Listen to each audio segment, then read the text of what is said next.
હરિઓમ. અત્રે ઉપસ્થિત સર્વ સાધક ભાઈઓને બહેનોને નમસ્કાર. કાર્યક્રમની શરૂઆત પ્રાર્થનાથી કરીશું. 5 વખત ઓમકાર.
આજનો વિષય છે છાંદોગ્ય ઉપનિષદ.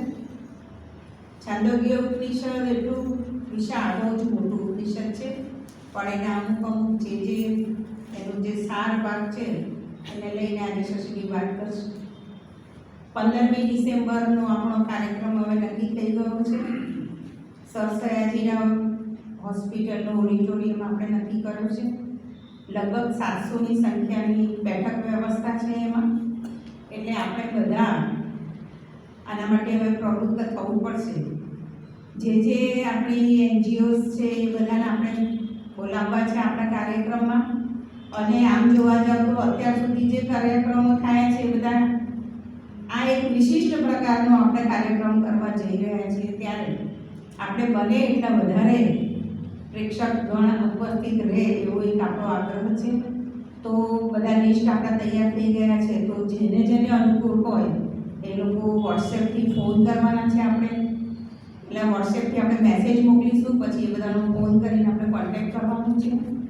ત્યાં આગળની વ્યવસ્થા જાળવવા માટે પણ આપણે બધા ગ્રુપ બનાવ્યા છે કે આગળનો જે પોર્શન છે ત્યાં આગળ આપણી ગ્રુપ્સ રહેશે, ચા કોફીની વ્યવસ્થા છે. એટલે આ બધી જ રંગોળી કરવી છે આપણે. અંદર સ્માર્ટ ટીવી છે એની ઉપર આપણે આપણો જે કંઈ કાર્ય કરીએ છીએ, આપણે અત્યાર સુધી જે કરીએ છીએ એને કરવાના છીએ, એ બધી શિબિરો જે થઈ એ બધાનું આપણે એક પ્રેઝન્ટેશન કરવાનું છે.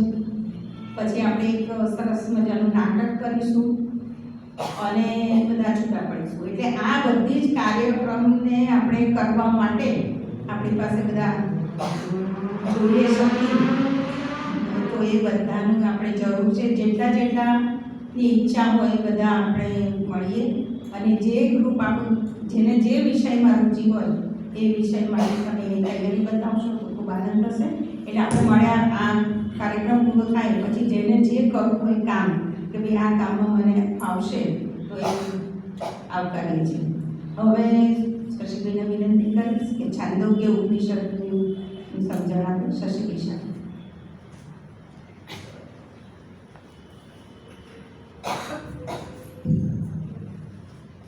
સૌને નમસ્કાર.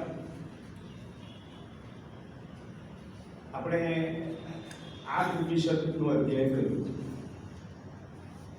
આઠમા અમુક ઉપનિષદમાં તો ખાલી 12 શ્લોક છે, કોઈકમાં 70-80 શ્લોક હશે. આ ઉપનિષદ બહુ મોટું છે એટલે શ્લોક તો આપણે નહીં લઈ શકીએ, પણ જેટલા પણ અધ્યાય છે એ દરેક અધ્યાયની અંદર શું ઋષિને કહેવું છે સાર, વેદનો સાર ઉપનિષદમાં છે. અને આજે આપણે ઉપનિષદનો સાર ભણવાના કે એમાં કયા અધ્યાયમાં ઋષિને કઈ વાત કહેવી છે આપણને. અલ્ટિમેટલી ઉપનિષદ આપણને આપણી જીવનશૈલી કેવી રીતે નક્કી કરવી, કેવી રીતે જીવન જીવવું એ સમજાવવા માંગે છે. એમાંના કયા કયા મુદ્દા આજે આપણને ઉપયોગી છે એ મુદ્દા આપણે લઈશું. સૌથી પહેલા શાંતિ પાઠ કરીશું આપણે.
શાંતિ પાઠનું ખૂબ જ મહત્વ છે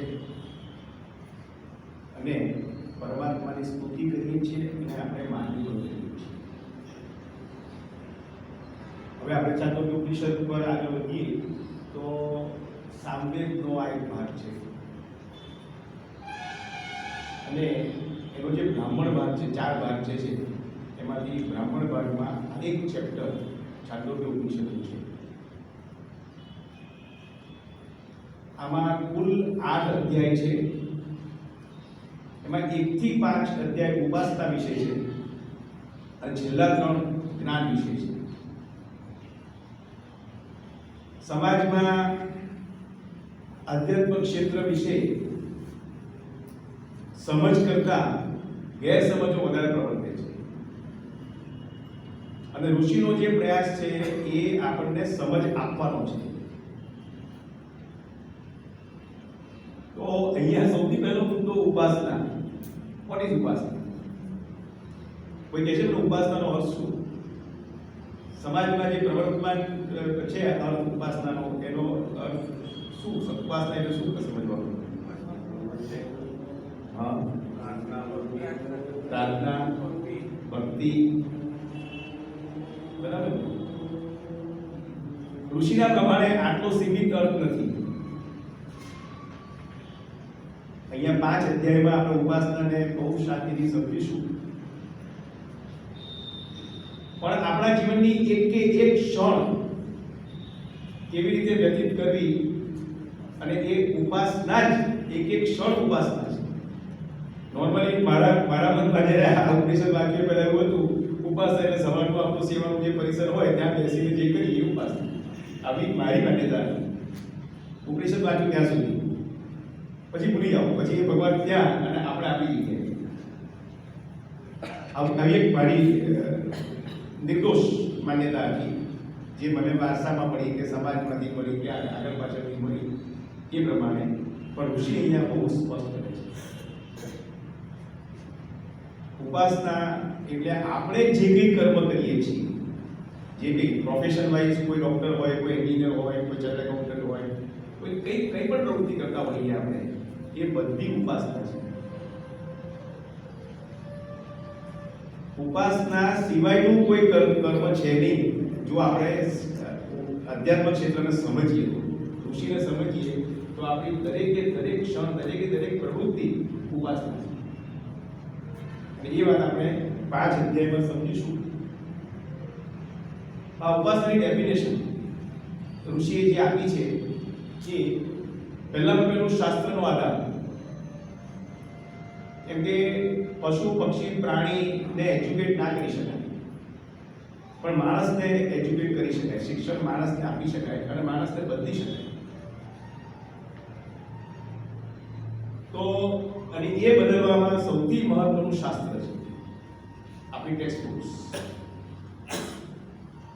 અને પરમાત્માનું કોઈ પણ એક સ્વરૂપ વ્યક્ત અને અવ્યક્ત બંને એમાં ચિત્તવૃત્તિના પ્રવાહને નિરંતર જોડી અને પ્રવૃત્તિ કરી સેવાના પરિસરમાં પરમાત્માનું જે અવ્યક્ત સ્વરૂપ છે સેવાનું પરિસ્થિતિ આપણે જે આપણા પરમાત્માને માનતા હોઈએ જે સ્વરૂપને આપણે માનતા હોઈએ એ સ્વરૂપ બદલવાની વાત નથી પણ એ સ્વરૂપમાં એ અવ્યક્ત સ્વરૂપ છે સેવાના પરિસરમાં જે આપણે બેસીએ છીએ ત્યાં આપણે અવ્યક્ત સ્વરૂપને પછી આપણે એક કોઈ પણ વૃત્તિમાં કે કોઈ પણ રીતે આપણી સામે લાગીએ એમાં આપણા ચિત્તનો જે પ્રવાહ છે ખાસ એમાં આપણું આંતરમનને એવી રીતે ટ્યુન કરવાનું કે ત્યાં આપણે ને આપણા ઈષ્ટદેવ આપણા પરમાત્મા બે એક થઈ નિરાકાર સ્વરૂપ સાથે સેવાના પરિસરમાં આપણે પરમાત્માના અવ્યક્ત સ્વરૂપ સાથે એક થઈ એટલે આપણી અંદર જે બે પક્ષી છે એક આત્મા અને એક પરમાત્મા એ આપણી અંદર રહેલા પરમ તત્વ અને આપણું આત્મ તત્વ બે એક અને પછી સેવાના પરિસરમાંથી જેવા બહાર નીકળીએ એવા આપણી સામે જે પણ આવે એની અંદર પરમાત્માનું દર્શન થાય અને એ પ્રમાણે નિર્ણયો લેવાય એ પ્રમાણે પ્રવૃત્તિ થાય એ ઉપાસના એટલે ઉપાસનાના આપણે બે ભાગ પાડીશું એક અવ્યક્ત સ્વરૂપની ઉપાસના સેવાના પરિસરમાં સેવા પૂજા આપણે જે કરતા હોઈએ અને એક ત્યાર પછીના પરમાત્માના વ્યક્ત સ્વરૂપની ઉપાસનાના બે ભાગ અવ્યક્ત સ્વરૂપની ઉપાસના અને વ્યક્ત સ્વરૂપની ઉપાસના બ્રહ્મની સમીપે બેસવું આ જે સવારના પોરમાં નાહી ધોઈને આપણા જે પણ ઈષ્ટદેવ હોય જે સ્વરૂપને આપણે માનતા હોઈએ આપણને વારસામાં મળ્યું હોય અથવા આપણી શ્રદ્ધા હોય જે સ્વરૂપ હોય બધા સ્વરૂપમાં એક જ પરમાત્મા છે પરમાત્મા કોઈ અલગ છે નહીં પણ કોઈ સ્વરૂપ તો જોઈએ વૈજ્ઞાનિક છે અને એ વાત 12મા અધ્યાયમાં ખૂબ સરસ સમજાવી છે આપણે મળી ગયા આપણે સમજી ગયા કે મૂર્તિ પૂજાનું કેમ મહત્વ છે તો એ પરમાત્માના સમીપ બેસીને આપણી જે ઇન્દ્રિયો મન અને બુદ્ધિ જે બહારની સાઈડ પ્રવૃત્ત છે એમને અંતર્મુખી કરો તો શું થાય કે આપણી ઇન્દ્રિય આપણે એ પણ જોઈ ગયા ઇન્દ્રિય મન બુદ્ધિ એક ઘોડો છે એક ચાબુક છે લગામ છે અને એક સાથી છે આ બધા એક જ દિશામાં ચાલે અને આપણે અલ્ટિમેટ ગોલ જે મોક્ષ શબ્દ છે એનો અર્થ કે શાશ્વત પ્રસન્નતા આપણે સતત પ્રસન્ન રહીએ અંદરથી. ઉપાસનાનો પર્પસ શાશ્વત પ્રસન્નતા સુધી પહોંચવાનો છે. પ્રસન્ન તો રહીએ આપણે ક્યારેક હિલ સ્ટેશન પર જઈએ કે હોટલમાં જઈએ તો આપણે ખુશ થઈ જઈએ, સારા મૂડ રહી ગયું, પણ એ ક્ષણિક છે. એ શાશ્વત પ્રસન્નતા જે અંદરથી આવે, આપણે સુખ અને આનંદનો ડિફરન્સ પણ સમજી ગયા. એ અંદરના આનંદનો પ્રવાહ આવે, નીકળે આપણી અંદરથી, અને આપણે એક અલગ જ મૂડમાં 24 કલાક રહીએ. બીજા આજે બધું કરીએ, કશું જ બાકીની નોકરી કરીએ, ધંધો કરીએ, પરિવારને સંભાળીએ, આ બધું જ થાય, પણ અંદરનો જે આનંદ છે એ સતત રહે એવી સ્થિતિ. અને બીજો ભાગ જે છે જ્ઞાનનો, ત્રીજા 3 અધ્યાય 6, 7 અને 8, એમાં એકચ્યુઅલી તો છે ને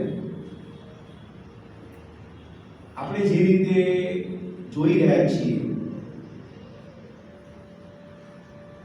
આપણે આને ટ્યુબ કહીએ છીએ, પેલાને પંખો કહીએ છીએ, આપણે એર કન્ડિશન કહીએ છીએ, પણ આ બધાની અંદર જે પ્રવાહ છે, ઇલેક્ટ્રિસિટી, એ આપણને દેખાતી નથી,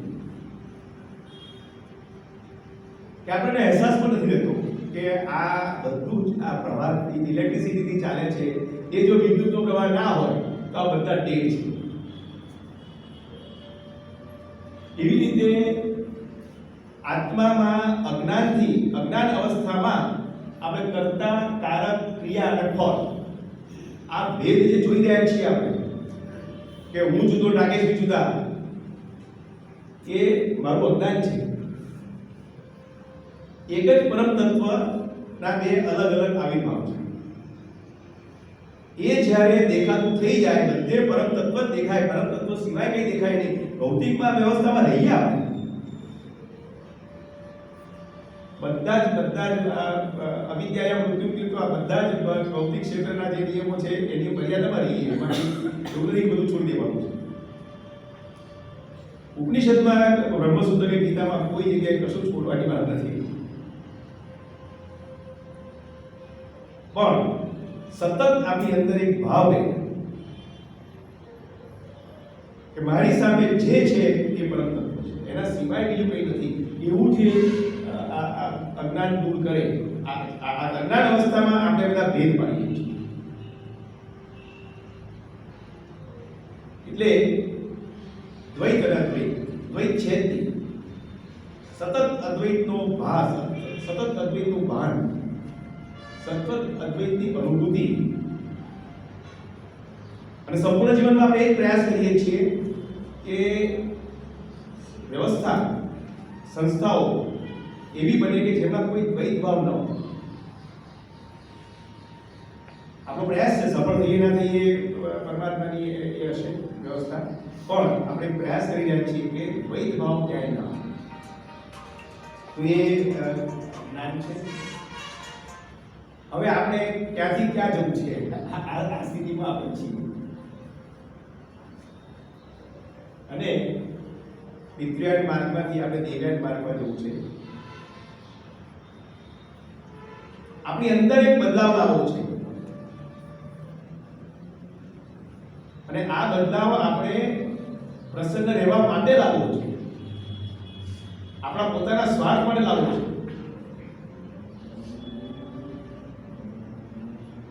હવે સૌથી પહેલા ઋષિ ઉપાસનામાં પહેલો શબ્દ ઉદ્ગીત વાપરે છે. ઉદ્ગીત એટલે શ્રેષ્ઠ. તો પ્રશ્ન એ થાય કે ઉપાસના કોની કરવી?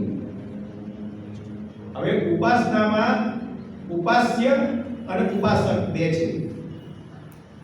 ઉપાસના ક્યારે થાય કે જ્યારે એક ઉપાસ્ય હોય અને એક ઉપાસક હોય, બે જુદા છે. થોડીક ક્ષણો માટે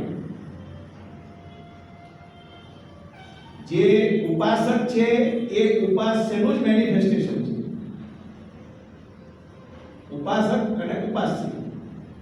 ઉપાસ્ય દેવ આપણે બ્રહ્મસૂત્ર જ્યારે ભણીશું ને ત્યારે બહુ સરસ એક સબ ચેપ્ટર છે આખું, પહેલા અધ્યાયનું બીજું ચેપ્ટર ઉપાસ્ય દેવમાં.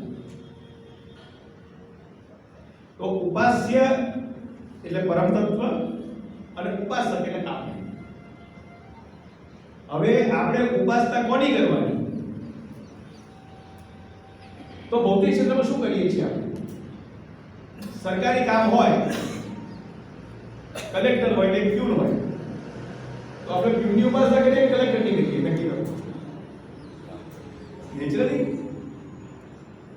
તો જેવી જિલ્લાની વ્યવસ્થા છે એવી વિશ્વ વ્યવસ્થા છે. સમસ્ત બ્રહ્માંડની વ્યવસ્થાનો માલિક કોણ?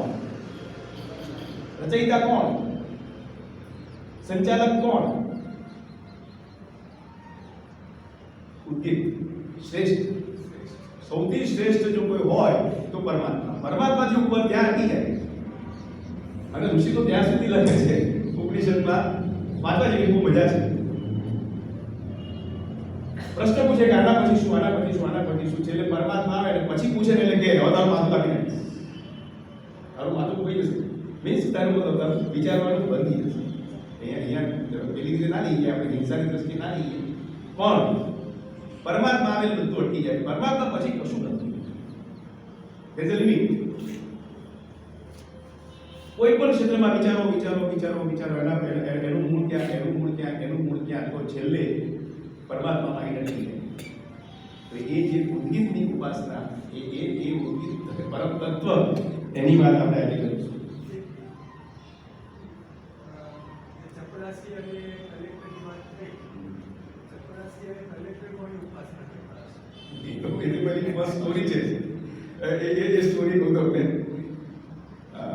એક ગરીબ માણસ હતો અને રાજાના દરબારમાં એમ કે હું જઈશ મારી ગરીબી દૂર થશે. દરબારમાં પહોંચી ગયો. ચોકીદારે રોક્યો કે રાજા કોણ પૂછે? કે મળવાની વાત રાજાની બરાબર, પણ અત્યારે રાજા ફ્રી નથી. તો કે રાજા શું કરે છે? કે રાજા બંદી કરે છે. કોની કરે છે? ખુદાની. બસ મારા રાજા નહીં બોલું. રાજા જે ખુદાની બંદી કરે એની નહીં કરું.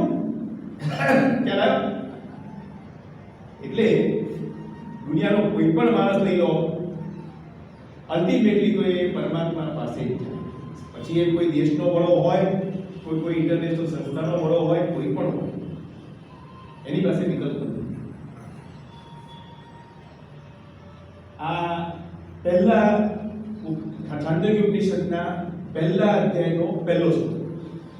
જુઓ તમે ઉપનિષદો કેટલા સરળ છે, સહજ છે. આપણો આ પ્રયાસ છે કે ઉપનિષદો અઘરા નથી અને કેટલી સીધી સાદી રીતે ઋષિએ વાત કરી છે. ઓમ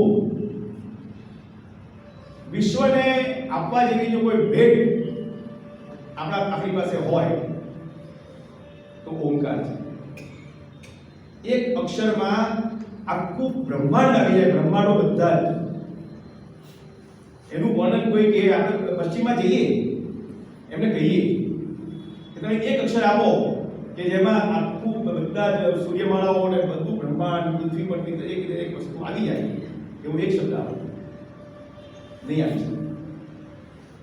અને પછી જ્યારે આપણે એને સમજાવીએ કે હા આ રીતે ઓમકાર દ્વારા ઋષિ આ આખા પરમાત્માના વ્યક્ત અને અવ્યક્ત બંને સ્વરૂપને સમજાવવા માંગે છે, એ માણસ ખુશ થઈ જશે. વિવેકાનંદે કેમ સપોર્ટ પડ્યો? આ બધી વાતો કરી વિવેકાનંદ.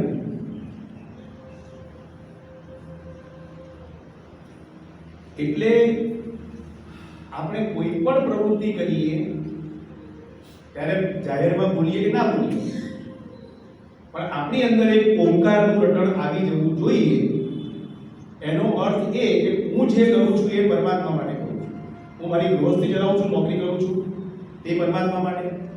મારા પરિવારનું પોષણ કરું છું, એ પણ પરમાત્મા માટે. જો એ પરિવારના વ્યક્તિને આપણે અલગ રીતે લઈએ, આપણા પરિવાર સંકુચિત રીતે લઈએ, તો મોજ. સંકુચિત રીતે પરિવારના વ્યક્તિની સાથે બિહેવિયર કરીએ તો એ મોહનું પરિણામ છે. અને બ્રોડ વિઝનથી લઈએ, મારા પરમાત્માનું જ આ આવિર્ભાવ છે, તો એ ઉપાસના.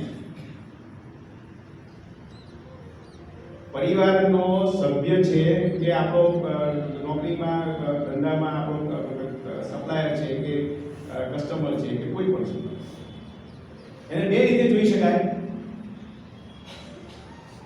એક મોહની દ્રષ્ટિએ કે પરિવારમાં મારું ગણિત છે કે મારી પત્ની મારી કાળજી લેશે એટલે હું એની કાળજી લઉં. જ્યારે ઉપાસનામાં એ વસ્તુ નથી. નિર્દોષ ભાવ છે, નિષ્કામ કર્મ છે. જ્યારે ઉપાસના કરીએ છીએ આપણે વિકામ સકામ અને નિષ્કામ શબ્દ સમજી ગયા છીએ.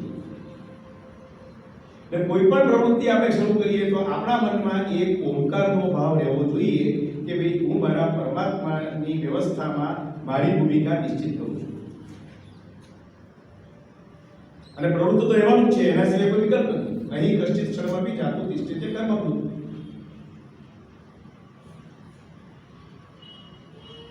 અને ઓમકાર ધ્યાનની વાત આવે ત્યારે આપણે આગળ 5 પ્રશ્ન ઉપનિષદમાં જોઈ ગયા, છેલ્લા ઉપનિષદમાં માંડુક્યમાં પણ જોઈ ગયા. ઓમકાર એ પરમાત્માના વ્યક્ત અને અવ્યક્ત બંને સ્વરૂપનું વર્ણન કરે છે, એટલા માટે ઓમકારનું મહત્વ છે. હવે જુઓ, આપણા ઋષિઓએ સૂર્યની ઉપાસના વાતની વાત કરી. સૂર્યના ઉપાસક છીએ આપણે. કેમ? પરમાત્મા તો અવ્યક્ત છે, નિરાકાર છે, દેખાવાના નથી. સરકાર છે, દિલ્હીમાં બેઠેલી સરકાર હોય કે ગાંધીનગરમાં બેઠેલી સરકાર હોય, સરકાર ક્યાં છે દેખાવાની છે, પણ એનો રિપ્રેઝેન્ટેટિવ એમએલએ એમપી આપણે દેખાય. એવી રીતે કોર્પોરેટ હાઉસ હોય, ટાટા ગ્રુપ છે, બરાબર છે, તો એના શોરૂમમાં દેખાય. એવી રીતે પરમાત્માનો જે પહેલો રિપ્રેઝેન્ટેટિવ છે એક્સટર્નલ વર્લ્ડ, આપણા શરીરની બહાર જે વિશ્વ છે એમાં પરમાત્માનો પ્રતિનિધિ સૂર્ય.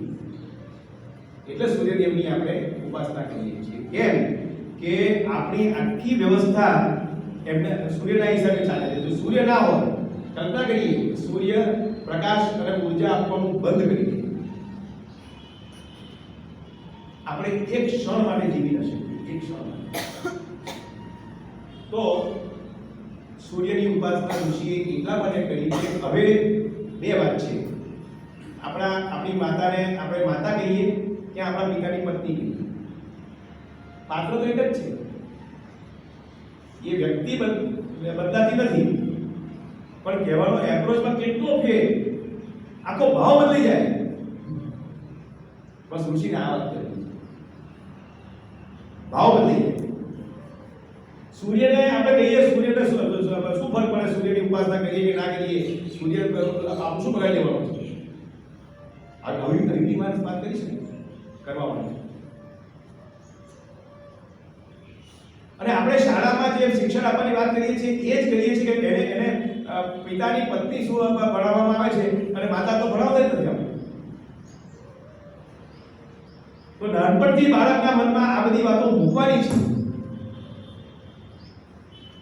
કે તું જે ભવિષ્યમાં મહેનત કરીને કમાવાનો છો એ તારું ક્રિએશન નથી.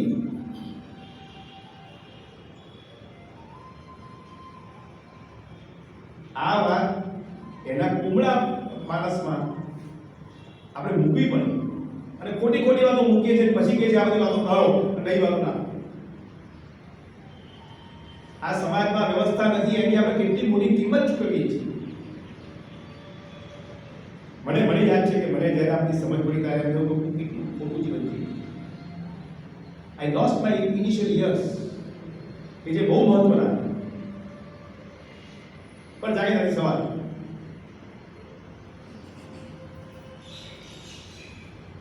ઋષિની સ્ટાઇલ જો કેટલું સરસ સ્ટેપ બાય સ્ટેપ લઈ જાય છે. એક શ્લોક તો લેવાની શક્યતા નથી એટલે નહીં લેવાય, પણ અગત્યના શ્લોક લઈશું અને એનો સાર લઈશું. સૂર્ય ઉદય પામીને અંધકાર અને ભયનો નાશ કરે છે, એટલે સૂર્યની ઉપાસના કરવી.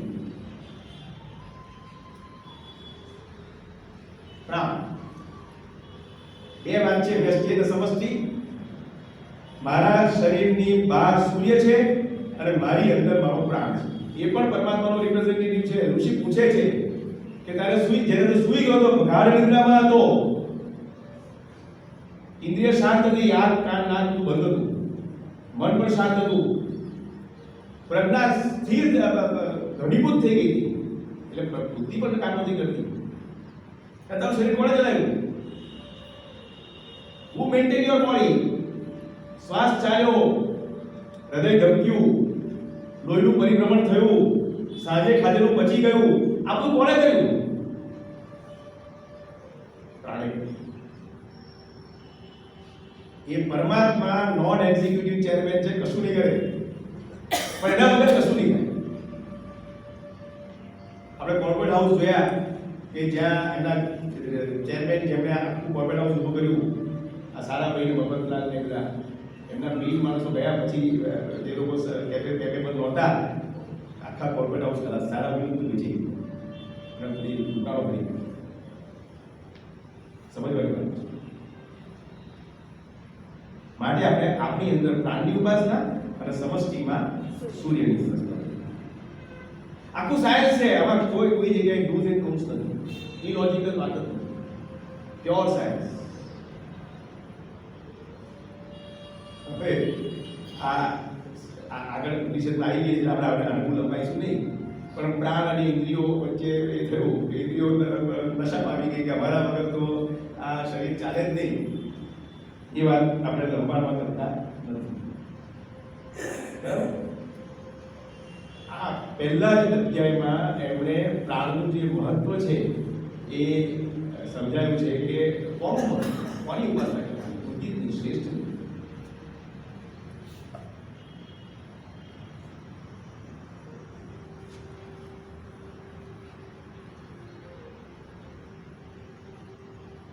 આપણે કોઈ પણ વ્યક્તિને પાસે કામ લેવું હોય તો બે રસ્તા છે. કોઈ પણ વ્યક્તિ પાસે કામ લેવું હોય તો બે રસ્તા છે. એની વીકનેસનો ઉપયોગ કરો. આમાં શીખવા જેવો જે મેસેજ છે એ છે કે કોઈ પણ વ્યક્તિ પાસે મારે કામ લેવું હોય તો હું એની વીકનેસનો ઉપયોગ કરું કે એની સ્ટ્રેન્થની ઉપરનો ઉપયોગ કરું. આ બહુ જ મહત્વનો મુદ્દો છે. કોઈ પણ વ્યક્તિ પાસે મારે કામ લેવું હોય તો એની વીકનેસ શું છે? સમૃદ્ધિ. તો હું એ એક્ટિવિટીમાંથી રૂપિયા ભેગા કરીને એને આપું, 100 રૂપિયા ભેગા કરીને એમાં 2 રૂપિયા આપું, ખુશ થઈ જાય અને મારું કામ કરે. એક પ્રતિષ્ઠા, હું પ્રતિષ્ઠિત થઉં અને એમાંથી થોડો ટુકડો એને નાખું. જેમ કૂતરાને આપણે ટુકડો નાખીને એમ, જ્યાં થોડી પ્રતિષ્ઠા ભૂલી ગયા એને સ્ટેજ પર બેસાડીને બોમાડ કરી દઉં, ખુશ, એ કામ કરશે. સત્તા, સંસ્થામાં એને સત્તા આપું, બધી સત્તા મારી પાસે રાખું, થોડીક સત્તાનો ટુકડો ફેંકું અને એ કામ કરાવું, આ એ કરશે. એની વીકનેસ નો લાભ લઈને એની પાસે કામ કરાવું. આ બધા અસુરોએ આ પ્રયાસ કર્યો, વીકનેસનો પ્રયાસ કર્યો, એમાં સફળ થયા. પણ જ્યાં પ્રાણની વાત આવી, સ્ટ્રેન્થ, આત્મતત્વ, એનું આત્મતત્વ જાગૃત કરીએ. સમૃદ્ધિ, સત્તા, પ્રતિષ્ઠાની બિયોન્ડ એક શક્તિ છે તારી અંદર, એનો ઉપયોગ કરો. એનું આત્મતત્વ જાગૃત કરીને જ્યારે તમે પ્રવૃત્તિ કરીએ ત્યારે તમારા કરતા વિશેષ કામ થઈ કરશે. This is truth. ઋષિ આ સમજાવે શું કરવું જોઈએ. આધ્યાત્મિક ક્ષેત્રે આપણને માણસની અંદર રહેલી કેપેસિટી, પોટેન્શિયલ એનર્જી, એને તૈયાર કરવાના છે બધાને. તમારી અંદર તમે આત્મતત્વ છો. આવી નાની વીકનેસમાં ના પડો. પણ વર્ષોથી આપણને આ ભૌતિક ક્ષેત્રમાં આ જ સમજાવવામાં આવ્યું છે કે આના સિવાય કામ ના કરે. નાનપણથી એ આખો પ્રવાહ બદલવાનો છે. બાળકને તેજીથી લઈને એનો દિશા બની રહ્યો છે. નાનપણથી એના મનમાં કેકો ફૂટાવાનો છે. અત્યારે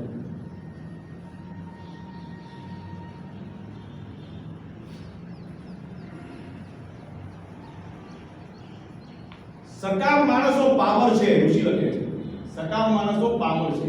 જે કોઈને કોઈ અપેક્ષાથી કાર્ય કરે છે સમૃદ્ધિ, સત્તા અને પ્રતિષ્ઠા માટે, એ પાવર માણસો છે. અને એને નિષ્કામ માણસના શરણે જવું પડશે. This is truth. અને આપણે જો નિષ્કામ બનીશું તો આપણે મેગ્નેટ બનીશું, આપણી પાસે બધા આવશે. ઋષિ લખે છે કે બ્રહ્મચારી મારી પાસે આવે ક્યારે આવે? નિષ્કામ માણસ પાસે આવે. બ્રહ્મચારી એટલે કોણ? જે બ્રહ્મમાં રહે છે એ કોની પાસે જશે?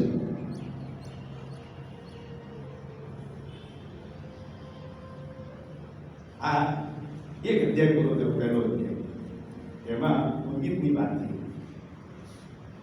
બીજો અધ્યાય થોડો કદાચ સમય જરૂર પડશે તો આપણે 5-10 મિનિટ બધા લઈશું. શક્ય છે ત્યાર સુધી આપણે બહુ લંબાઈ નહીં, પણ હવે જે વિષયને સ્પષ્ટ કરવો પડે તો કરવો પડશે. સામ એટલે શું?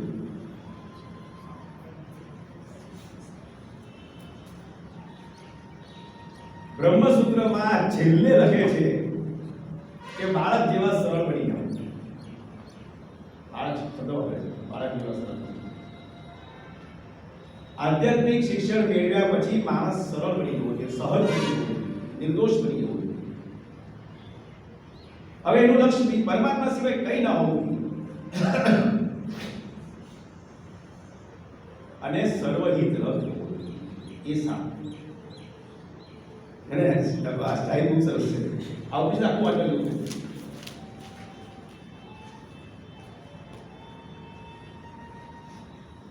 જેનામાં આ ક્વોલિટી હોય, સરળ હોય, સહજ હોય, નિર્દોષ હોય, સર્વભૂત રથ હોય,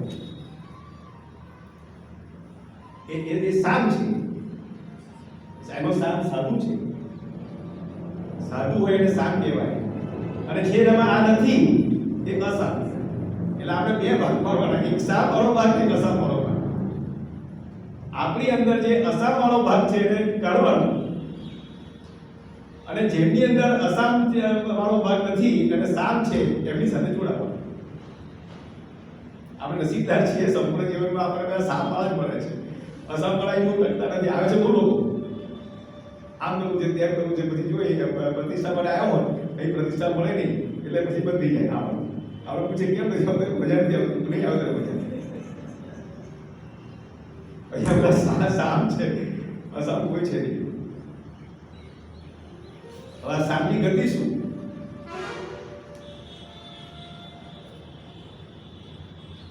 જેમનો સામ અધૂરો છે, સકામ વ્યક્તિ છે, એને બીજા પાસે ઝૂકવું પડે. માઇન્યુટલી ઓબ્ઝર્વ કરો.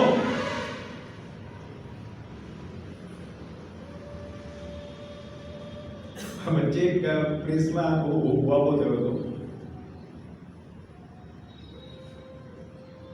એક દેશના નામ એટલામાં નથી આપતો કે કોઈ આપણે ખરાબ નહીં. એક દેશના મોટા નેતા શાસક અને ઉંમર લાયક 70 વર્ષની અને 40 વર્ષના સંતને પગે લાગી. આ ઘટના બની છે, ઉપરમાં આવી જાય અને એ જ નેતાને એક ગવર્મેન્ટ એમ્પ્લોયી પગે લાગ્યો. તો પેપર વાળાએ ઉભા પોકરી કે આ માણસ આમને પગે, શાસકને પગે કેમ લાગ્યો? એનો વિરોધ થયો. શાસકને એમ્પ્લોયી પગે લાગ્યો એનો વિરોધ થયો, અને એ નેતા એનાથી નાની ઉંમરના સંતને પગે લાગ્યા એનો વિરોધ ના થયો. ચારે બાજુ ફિટકાર. આ બનેલી ઘટના છે. હું બનાવી વાત કરતો નથી. ન્યૂઝપેપરમાં બધી વાતો ચકી.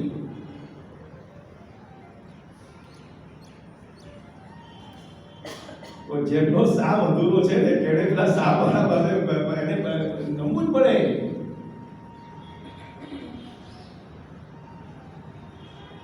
અને એ જ વ્યક્તિ ગર્વભેર જીવી શકે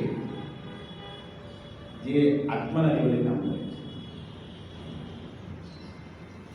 બહુ સરસ વાત છે. આ દ્રષ્ટાંત છે.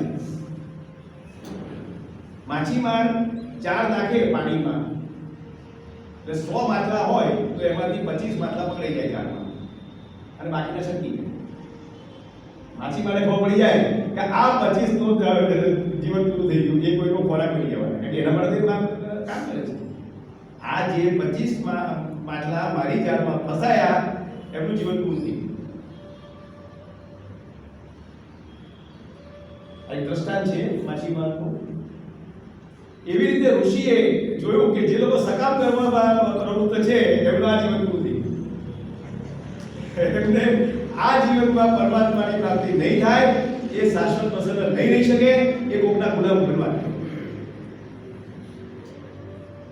એ સ્વતંત્ર જીવન નહીં જીવી શકે. ઋષિ કેવા કેવા દ્રષ્ટાંત આપીને આપણને સમજાવે છે. હવે આપણી ગતિ ક્યાં છે? આ અધ્યાયમાં બહુ સરસ છે સમજાવ્યું છે કે અસત્ય આચરણમાંથી સત્ય તરફ, હિંસામાંથી અહિંસા તરફ, ચોરીમાંથી અસ્તેય તરફ, પરિગ્રહમાંથી અપરિગ્રહ તરફ, કામમાંથી શમ તરફ, રાગમાંથી વૈરાગ્ય તરફ અને સંશયમાંથી શ્રદ્ધા તરફ. આ આપણી ગતિ.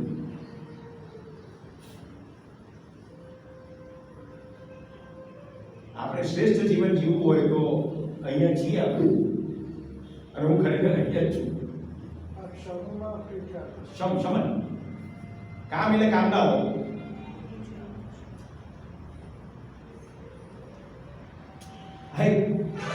તમે જે દિવસ વચ્ચે વાત કરી હતી કે પ્રેક્ટિકલ લાઈફમાં પ્રશ્નો આવે તો શું કરવું. એક સ્ટોરી છે બહુ સરસ. એ જમાનાની વાત છે, એ જમાનાની સ્ટાઇલ છે કે જ્યાં એ વખતે બ્રાહ્મણો ચાંડાલનું એટલું ખાતા નહોતા. એ સમાજની વ્યવસ્થા હતી. ઋષિ સ્વીકારે છે. ઋષિ એવું નથી કહેતા કે બધું આદર્શક થઈ જાય, બધું એમના પ્રમાણે જે છે એમાંથી દ્રષ્ટાંત આપે આપણે. તો દુકાળ પડ્યો. બ્રાહ્મણની સ્થિતિ એવી હતી કે હવે જો અન્ન ના લે તો મરી જાય. એટલે શોધતા શોધતા ચાંડાલ મળ્યો, એની પાસે ચણા હતા. એવી મને મારા હેઠા છે, મારા તો કે ના પણ હું જો નહીં હું તો મરી જઈશ. એટલે એને ચણા આપ્યા. બ્રાહ્મણે ખાધા. બ્રાહ્મણનો જીવ બચી ગયો. પછી પેલા પાણી આપ્યું. તો કે નહીં તું ચંડાલ છું, તારું પાણી લીધું. હા ભાઈ, તો હમણાં તો ચણા ખાધા છે તે. અરે એટલી વારમાં તને માપું પડી ગયું? તો કે હા. લાઈફમાં એડજસ્ટમેન્ટ કેટલું કરવાનું. ઋષિ પ્રેક્ટિકલ છે. મરીને શું મેળવવાનું? એક સંસ્થા છે, સંસ્થા ડૂબી જવાની હોય તો એનો શું અર્થ છે? સંસ્થા ડૂબી ના જોઈએ. પરિવાર હોય કે વ્યવસાય કે સમાજ સંસ્થા હોય, પણ ક્યાં સુધી? અસ્તિત્વ સુધી. એડજસ્ટમેન્ટ જિંદગીમાં કરો અસ્તિત્વ સુધી. અસ્તિત્વની વાત પૂરી થઈ જાય, બદલાઈ જાઓ. હવે નહીં હું ટેક્સની ચોરી કરીશ, મારા અસ્તિત્વની જરૂર છે તો હું લક્ઝરી મને નહીં. હું ઓફિસરે સાચવીશ મારા અસ્તિત્વ માટે, મારા લોભ માટે નહીં. શેના માટે? વૃત્તિ યોગ ચિત્ત વૃત્તિ નિરોધ. વૃત્તિ શું છે આપણી?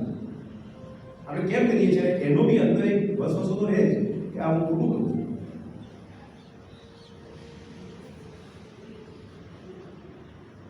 આખી સ્ટોરી બહુ સરસ રીતે એક સબ ચેપ્ટરમાં એમને સમજાવી છે.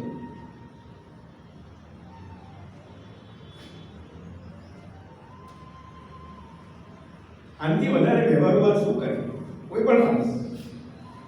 આપણને હાઈએસ્ટ લેવલ પર લઈ જવા છે અને છતાં સમાજમાં આવતા બધા પ્રશ્નોના સમાધાન આપવા છે.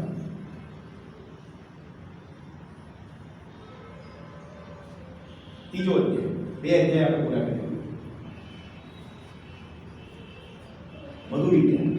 આ બહુ સિમ્પલ વાત છે કે મધ માખી જે છે એ અલગ અલગ પ્રકારના ફૂલમાં જઈને એમાંથી રસ ચૂસી લાવે અને એ મધપુરામાં એકઠું કરે. એવી રીતે આપણે વિશ્વમાં જ્યાં જ્યાં સારી વાતો હોય, પરમાત્માનું હાઈએસ્ટ લેવલનું લોએસ્ટ લેવલનું મેનિફેસ્ટેશન હોય, એ બધી વાતો ભેગી કરી અને એ પ્રમાણે આપણી જીવનશૈલી બનાવી. વેદનો પણ અર્થ છે એ ઉપનિષદ. વેદનો મધુ. દેવતાઓ, અહીંયા દેવતા શબ્દને આપણે આગળ બી સમજી ગયા છે. દેવતાઓ એટલે પરમાત્માએ બનાવેલી વ્યવસ્થામાં જે લોકો પરમાત્માની વ્યવસ્થામાં સહાયભૂત છે એમાં પંચમહાભૂત આવી ગયા. સૂર્ય આવી ગયો, ચંદ્ર આવી ગયો, બધા જ એ બધા દેવતાઓ. પંચમહાભૂતથી બનેલું આખું વિશ્વ, એમાં એ પંચમહાભૂતો દેવતાઓ છે અને એમનો મધુર સૂર્ય છે. અને એ આ પ્રમાણે આખા વિશ્વનું સંચાલન સૂર્ય દ્વારા જ થાય છે. આ એક જ્ઞાનની વાત છે. કેટલું મહત્વ છે જ્ઞાનનું. તો એક રાજા એના ટેરેસ પર ઊભા હતા અને બહુ જ દયાળુ રાજા, કૃપાળુ રાજા, એની પ્રજા બધી વાતે સુખી હતી. દુનિયાના શ્રેષ્ઠ રાજાઓમાં ગણાય એવા રાજા. છત પરથી બે હંસ પસાર થયા. આ રૂપક છે. હંસનું કામ શું? ક્ષીર અને નીર, દૂધ અને પાણી જુદા કરે, વિવેક. એટલે એક હંસ કહે છે કે આ રાજાની કીર્તિ તે સાંભળી નથી. બીજો હંસ કહે છે ઓકે, તારી વાત સાચી, પણ તે રૈક્વની કીર્તિ જાણી છે? રૈક્વ વિશે જાણું છું. એ જ રાજાના રાજ્યમાં રૈક્વ એક ઠેલાગાડી વાળો મજૂર હતો, working at the lowest level.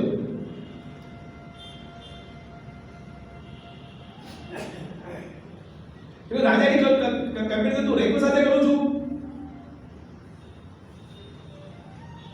રાજા આ સાંભળીને કે મારા કરતા રૈક્વ મહાન.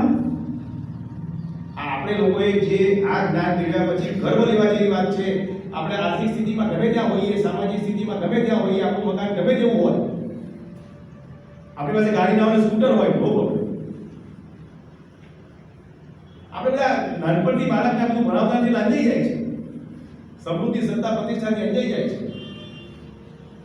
અહીંયા ઋષિ કહે છે કે આ જે રૈક્વ છે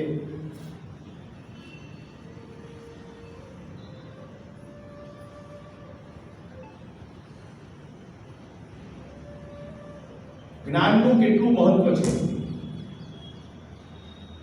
રાજા કરતા પણ વિશેષ. રાજા પણ એને પગે લાગે. આ સંતોમાં શું હતું? આ સંતો પાસે જે હતું એના કરતા વિશેષ આપણા બધા પાસે છે. કલ્પના કરો, એમની પાસે, આપણી પાસે જે છે એમાં ઘણું બધું નહોતું. એમની પાસે ગાડી નહોતી, એ જમાનામાં મકાનનું ઠેકાણું નહોતું, આવકનું કોઈ સાધન નહોતું, દર મહિને 40,000-50,000 ચેક આવતો નહોતો, અને છતાં એ લોકો શ્રેષ્ઠ જીવ્યા. શું હતું એમના? અને બાળકને આપણે એન્જિનિયર, ડોક્ટર, ચાર્ટર્ડ એકાઉન્ટન્ટ, વકીલ બનાવવાનું કહીએ છીએ, પણ કોઈ સંતની વાત કરતું જ નથી. તું સંત બન્યો કોઈ અમે સાંભળ્યું નથી સુધી. બેટા તું સંત બન. ના, એમાં તો ગરીબ છે બાળક. એને કેવી રીતે એ લાઈનમાં ના જવાય. એ લાઈનમાં મજા નથી. કમનસીબી તું આવ.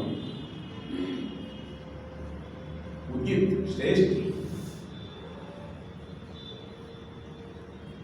ગાયત્રી વિશે એક સબ ચેપ્ટર છે. ઓમકાર અને ગાયત્રી બંને પરમાત્માના બંને સ્વરૂપો, એટલે જ ગાયત્રીનું મહત્વ છે. ગાયત્રીનું મૂળ છાંદોગ્ય ઉપનિષદમાં, ત્રીજા અધ્યાય.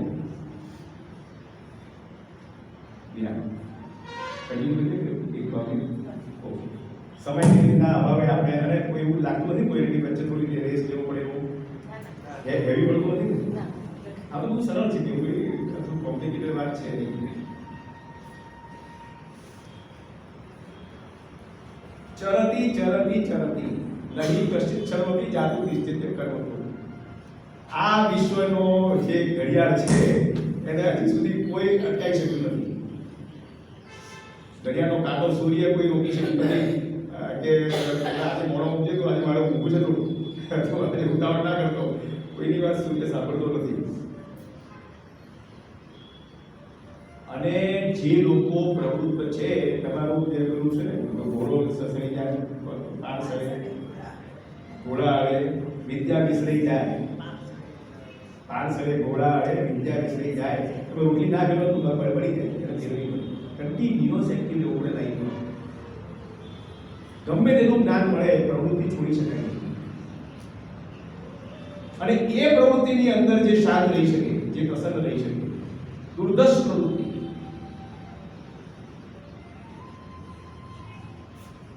અને એ સંસ્કાર બ્રહ્માથી આપણી પાસે આવ્યા છે.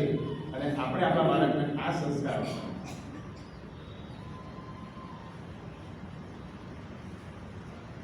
અને વાણી અને મન, આ અહીંયા જે માણસ બોલતો હોય એની વાણી અને મન એક સાથે કામ કરવાનું.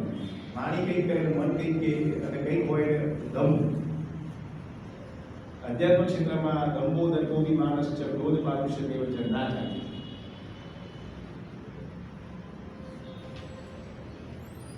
આ પણ એક સરળતાની એક વાત છે. એ જમાનામાં બાળકો માતાના નામથી ઓળખાતા હતા.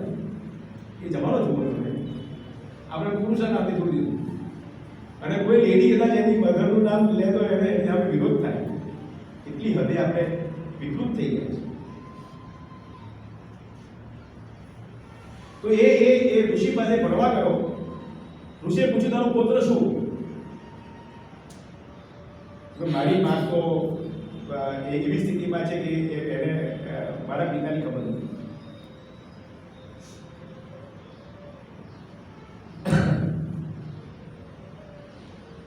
ઋષિ તું બ્રાહ્મણ છું તારું જ્ઞાન આપીશ. અરે બહુ મોટા ઋષિ થયા. સરળતા.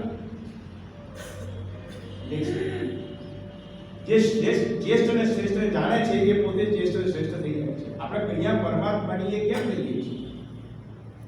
પરમાત્માની ઉપાસના કેમ કરીએ છીએ? કે ઉપાસનાનો અર્થ પરમાત્માને જાણવા, એમનું વ્યક્ત અને અવ્યક્ત બંને સ્વરૂપને સમજવા અને એની ઉપાસના કરવી.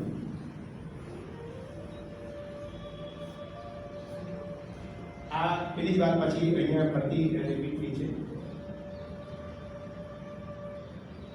નેક્સ્ટ અધ્યાય 5.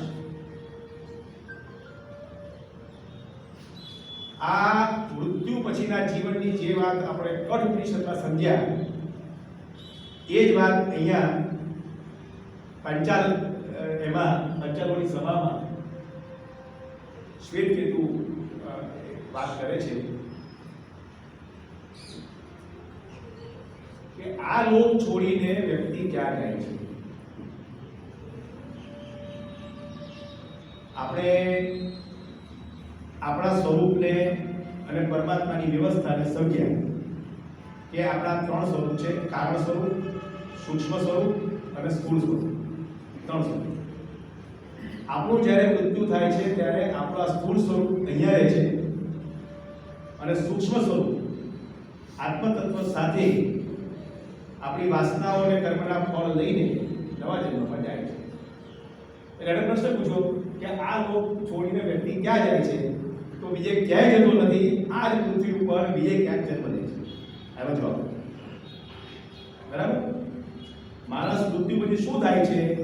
તો કે પછી એને એની વાસનાઓ અને એના કર્મના ફળ પ્રમાણે એને આ જ પૃથ્વી ઉપર નવો જન્મ મળે છે. અને કદાચ બીજા ગ્રહો પર જીવન હોય તો કદાચ પરમાત્મા ધ્યાન એના પેલી આપણે જ્યારે બીજા ગ્રહો પર જીવન મળશે ત્યારે અત્યારે આપણે એવું સમજીએ કે અહીંયા જન્મ મળે છે.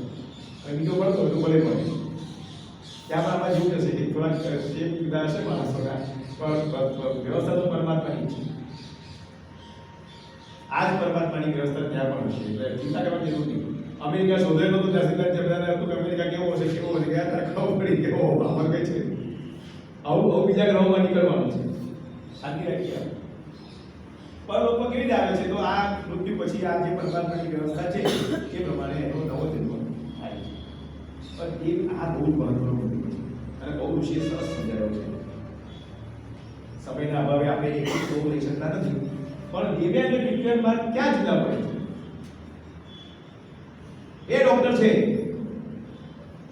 એ ડોક્ટર જે આપણા જેલમાં ગયા છે, અને એક ડોક્ટર ચેરિટેબલ હોસ્પિટલમાં સેવા કરે છે. બંને ઓપરેશન કરે છે. જુદા ક્યાંથી મળે છે? વૃત્તિથી.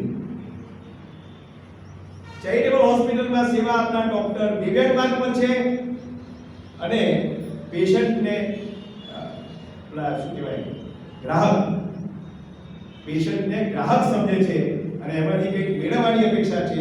એ દિવ્યાંગમાં બહુ ક્લિયર કર. મિત્રો કેમ બને જતો નથી? પરમાત્માએ જીવ સૃષ્ટિ એટલી વિશાળ રાખી છે કે આ જે લોકો સીધા સાધા ચાલતા નથી અને જે લોકો ભ્રષ્ટ છે, પરમાત્માની વ્યવસ્થાને ડિસ્ટર્બ કરે છે, માણસ મહેનત કરીને પૈસા કમાય આપણે આપણને વાંધો નથી.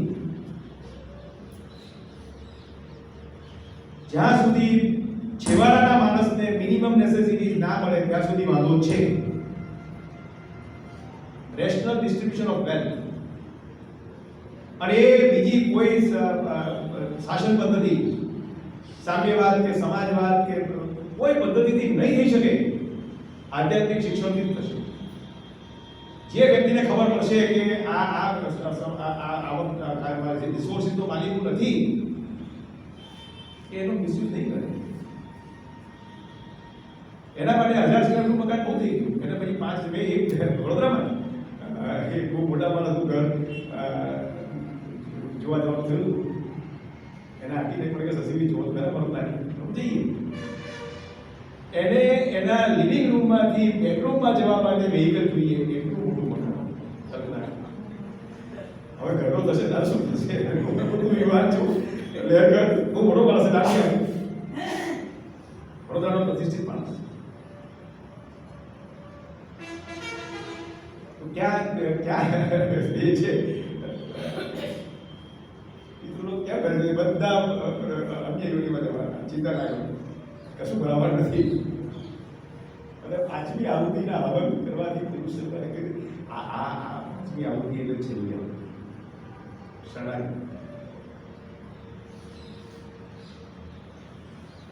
આ બહુ અગત્યની વાત છે. જે માણસ બ્રહ્મને જાણી લે અને બ્રહ્મચારી બને. બ્રહ્મચારી એટલે આપણી વાતો બધી જે સમાજમાં પ્રવર્તમાન છે બધી ખોટી છે. બ્રહ્મચારી એટલે બ્રહ્મચરતી, જે બ્રહ્મમાં રમે, પરમાત્મા જેને સતત પરમાત્મા દેખાય એ બ્રહ્મચારી. પછી ગૃહસ્થ પણ હોય કે વાનપ્રસ્થ પણ હોય, સંન્યાસી પણ હોય. તો જે બ્રહ્મને જાણી લે છે એને કોઈ સંસ્કારની જરૂર નથી. એને પછી ભૂતકાળની વાતો યાદ નહીં કરવાની કે ભૂતકાળમાં આ કર્યું તેમ કર્યું બધી કઈ વાત. હવે અત્યારે હું શું કરું છું એ મહત્વનું છે. અને બ્રહ્મને જાણ્યો એટલે સંસ્કારી થઈ ગયો, એને અલગ કરવાની જરૂર નહીં. અને આ આપણે જ્યારે બ્રહ્મસૂત્ર ભણીશું ને, આગળ ભગવાનની કૃપાથી આપણને 2 કલાકમાં 2 દિવસ મળ્યા છે. એટલે પહેલો બીજો અધ્યાય એક રવિવારે અને બીજો ચોથો બીજા રવિવારે. એટલે હવે આપણે સરસ શાંતિથી ભણીશું. આપણું 4 રવિવાર જોઈએ. હવે થોડીક મર્યાદા સમય છે એટલે પણ આપણે એમાં રસ્તો કરીશું. અમાનવ એટલે શું? અત્યારે પણ જ્યારે આપણે નિષ્કામ ભાવે કર્મ કરીએ છીએ ને ત્યારે એક અમાનવ આપણને સહાય કરે છે અને માનવના સ્વરૂપમાં આવે છે. એ પછી પ્રવીણભાઈના રૂપમાં આવે કે રાકેશભાઈના રૂપમાં આવે, અમાનવ પુરુષ આવે અને આપણને બધી મદદ કરીને આપણને લઈ જાય બ્રહ્મસૂત્ર. એનું સુંદર વર્ણન બ્રહ્મસૂત્રમાં એક્સ્ટ્રોનોમી. ગ્લોબલ ઇન્ટિગ્રેશન માટે, ગ્લોબલ ઇન્ટિગ્રેશન આપણે વિશ્વને નથી બતાવી શકતા. એ લોકો આવે ત્યારે આપણે નદીઓ બતાવીએ છીએ, પુલો બતાવીએ છીએ, ફેક્ટરીઓ બતાવીએ છીએ. એમને આપણે આ નથી બતાવી શકતા કે અમારી પાસે શું છે. સોનું બતાવવા જગ્યાએ લોખંડ બતાવીએ છીએ અને તેની પાસે બહુ છે. એમની પાસે જે એબન્ડન્ટ છે, આપણા કરતા ઘણું વધારે છે, એ બતાવવા લઈ જઈએ છીએ. અને જે છે હીરો એક તો આપણે બતાવતા નથી. એને ખબર નથી, શાસકને ખબર નથી કે આપણા એનઆરઆઈને ખબર નથી અહીંથી બધા ગયા એનઆરઆઈ કેટલા ભણી ગયા કે ત્યાં આપણી શું આપણે શું રિપ્રેઝન્ટ કરશે ઇન્ડિયાને.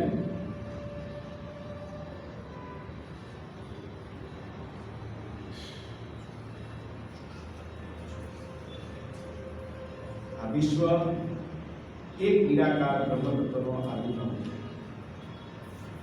આજે આપણે 24 વિષયો જે તારવ્યા ને એ આમાંથી લીધા છે.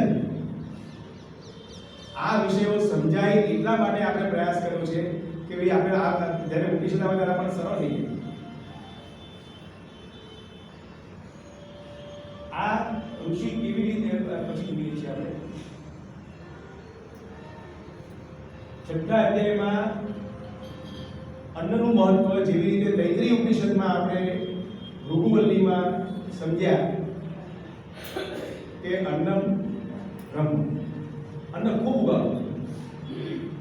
એક માણસને અન્ન મળવું જોઈએ. કોઈ માણસ ભૂખ્યો ના રહેવું જોઈએ, કોઈ નાકો ના રહેવો જોઈએ.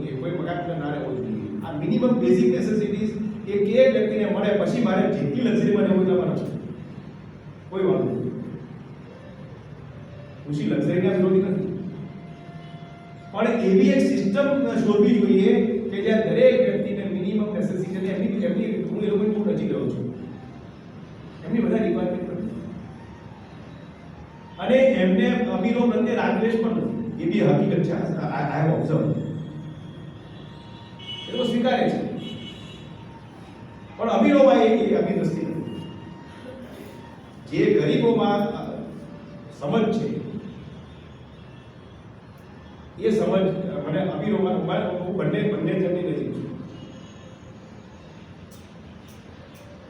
અહીંયા રેર કેસમાં જે કોઈ સ્વામીજીના કે કોઈ સંતના નજીકમાં હોય એવા અમીરોની પાસે કંઈક થોડી દ્રષ્ટિ મળે. બાકીના જેમને એ લાભ નથી મળ્યો એ પામર છે. બ્રહ્મની વ્યાપકતા સૂક્ષ્મતા આપણે સમજીશું. આ ઋષિ કેવી રીતે સમજાવતા હતા બાળકને તાકી આ આપણે નાના બાળકને સમજાવવાની વાત છે. એ ચોથા પાંચમા ધોરણમાં આવે અને ઋષિ આપણે એના શિક્ષક ત્યાં 2 ગ્લાસ મૂકે પાણીના અને મીઠું લાવે એટલે એકમાં મીઠું નાખે ઓગાળે લાવ મીઠું લાવ પણ મીઠું પાછું લાવ મારે મીઠું જોઈએ આવું ખાલી રમત કરે. પછી બાળકને રમતા બનાવે લાવ મીઠું પાછું લાવ. બાળક વિચારો કે સાહેબ શું કરવું તો મીઠું તો છે જ અંદર જતું રહેવું તો અંદર મીઠું છે ખબર કેવી રીતે પડશે? ચાકી. તો બ્રહ્મ તો ઓગળી ગયું છે. ચારે બાજુ બ્રહ્મ છે પણ કેવી રીતે ખબર પડશે? અનુભૂતિ.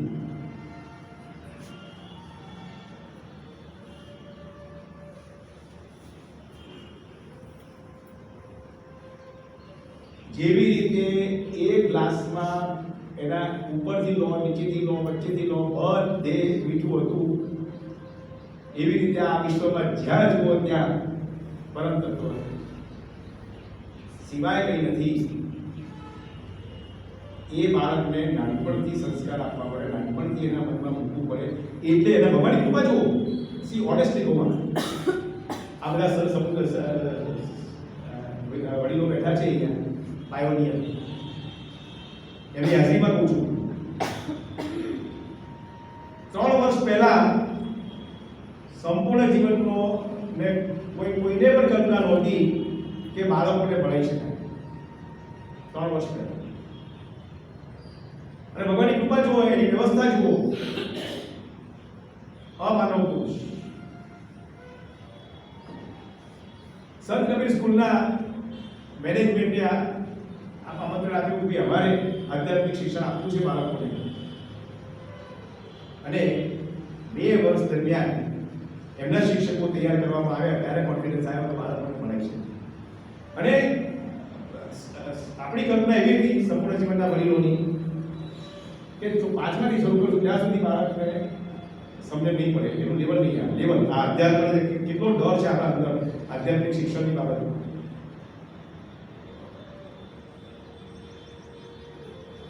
તો પછી તો જ્યારે 2 વર્ષ થઈ ગયા એટલે એમની જોડે ડાયલોગ ચાલતો અને આપણે કેવું કે હવે અમે આ રીતે વિચારીએ છીએ. તો એમના જે શિક્ષકે કહ્યું કે તમે જે સૃષ્ટિના સર્જનની વાત કરો છો તો હું 4થા ધોરણમાં ભણાવું છું. તમે જે અહીંયા મને સૃષ્ટિના સર્જનની વાત, વૈજ્ઞાનિક અભિગમની વાત કરી તો 4થા ધોરણમાં ભણાવું છું. આધ્યાત્મિક અભિગમની વાત નથી તો એ મારે વૈજ્ઞાનિક અભિગમ આપતા પહેલા ભણાવવું પડે. એમના શિક્ષકની વાત છે આ. અને નક્કી થયું કે પહેલા ધોરણ દીધું અને પહેલા ધોરણનું પુસ્તક આપણે જોયું બધાએ કે બની પણ ગયું અને આ વર્ષે 2025 સુધી ભણાવવાનું શરૂ થઈ ગયું. અને એમણે એ પણ કહ્યું કે અમારા સરકારની કોઈની પરમિશનની જરૂર નથી. આ એમના શિક્ષકોના વાતો છે. અમે જે ભણાવીએ છીએ એ જ સમયે ભણાવી દઈશું. અમે સૃષ્ટિનું સર્જન વૈજ્ઞાનિક પદ્ધતિ તો ભણાવવાનું છે જ મારે. તો તે બધે એની પહેલા હું આધ્યાત્મિક ભણાવવા મને શું હતું? મને કોણ રોકશે અને કોણ મને પૂછવા આવશે અને વોટ એમ આઈ ડુઇંગ રોંગ? અમે ખોટું કરીને ચિંતા છે.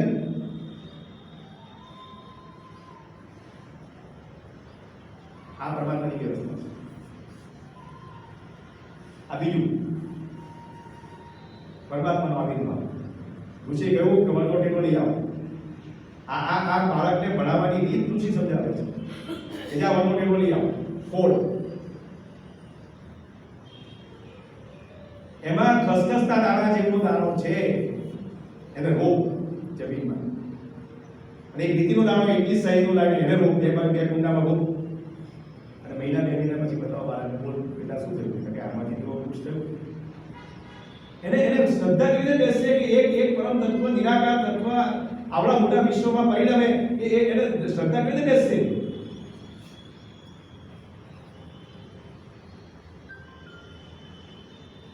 નિરાકારમાંથી આખું સાકાર વિશ્વ બને, એ વાત એ બાળકના કુમળાપણમાં નાનપણથી પૂરી પડે.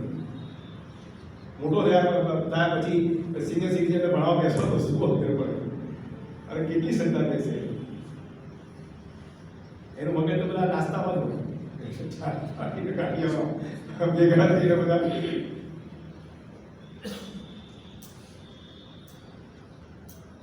આ બીજની અણીમાં એટલે સૂક્ષ્મતા, નિરાકાર.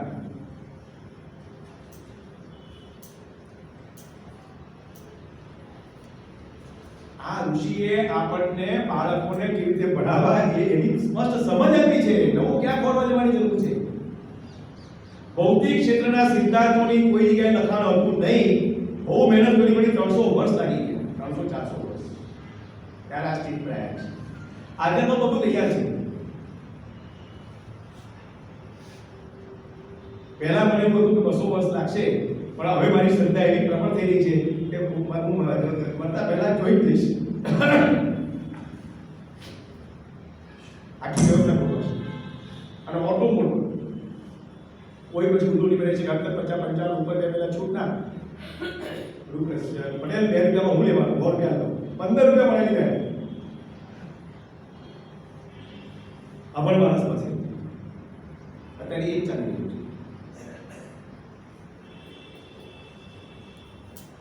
આ પણ બહુ સરસ વાત છે.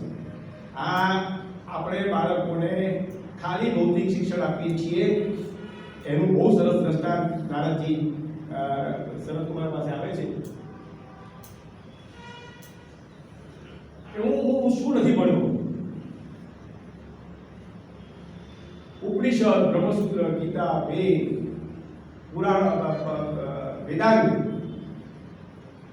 બધું ભણ્યો, પણ મને મનની શાંતિ નથી મળતી. તું તંત્ર વેદતા છું, તંત્રમાં રમું છું, તત્વમાં આવી જા, તારું મન શાંત થઈ જશે. અને અહીંયા આવેલા બધા કહે છે કે અમને 6 મહિનામાં ફરક પડી ગયો, 1 વર્ષમાં ફરક પડી ગયો, 2 વર્ષમાં ફરક પડી ગયો. બધાના અંદરથી એકદમ શાંત, અનુકૂળ શાંતિની શરૂઆત. એટલે બલ્બ ઉપર લેયર હોય ને, એમાં એક લેયરની તો કેટલી પ્રકાશ ના આવે, પણ થોડો બધાની તમારે બધાની અનુભૂતિ હશે, ગેરંટી આવે. આ બહુ જ મહત્વનો મુદ્દો છે, વિશાળતા અને સંકુચિતતા. સંકુચિતતામાં સુખ નથી, વિશાળતામાં સુખ છે. સુખ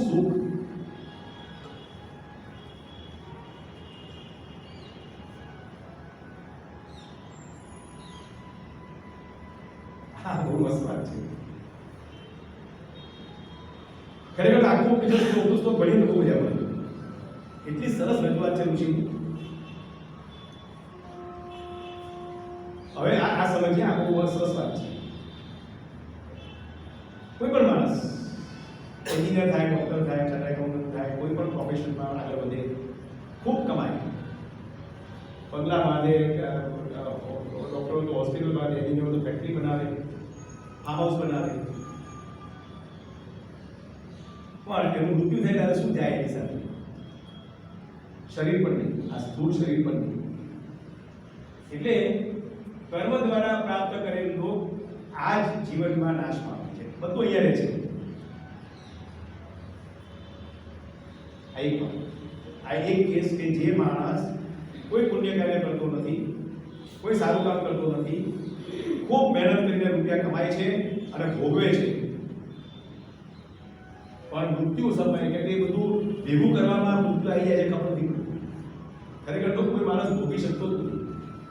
હજુ સુધી મને કોઈ ભોગવતો માણસ મળ્યો નથી.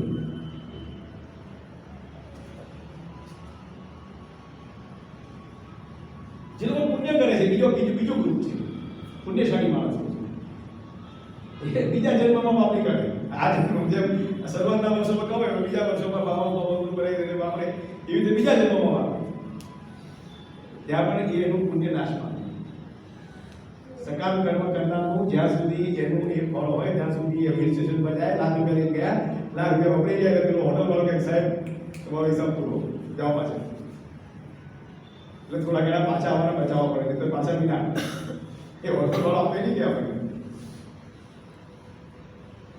આ વાત જે મૃત્યુ પહેલા જાણી જાય એ નસીબના. યુ આર ઓલ લકી કે ખોબડી આ કશું કામ લાગવાનું નથી, પુણ્ય બી કામ લાગવાનું નથી કે આ ભોગ બી કોઈ કામ લાગવાનું, બધું એનું એ છે.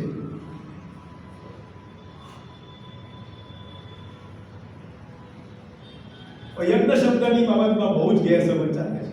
નેત્ર યજ્ઞ ને જ્ઞાન યજ્ઞ ને અન્ન યજ્ઞ, કેટલા બધા યજ્ઞો ચાલે છે. બ્રહ્મચર્ય એ જ યજ્ઞ, બ્રહ્મચર્ય. યજ્ઞનું નામ આપવાની જરૂર નહીં. તમે જે ફેક્ટરીમાં કામ કરો છો ત્યાં યજ્ઞ છે, તમે જે શોપમાં કામ કરો છો ત્યાં યજ્ઞ છે, તમે જે ઓફિસમાં ફ્લોર પર બેઠા છો ત્યાં યજ્ઞ. બ્રહ્મચર્ય ત્યાં એનો જીવ બ્રહ્મમાં રહેવો જોઈએ. હું મારા પરમાત્મા માટે કામ કરું છું.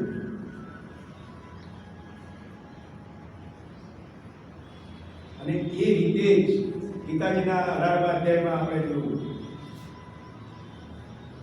પેલો કહો છો ચેત પ્રવૃત્તિ ભૂતાનામ યેન સર્વવિધતમ સ્વકર્મણાતમ અભ્યર્ચ સિદ્ધિમ વિંદતિ માનવ.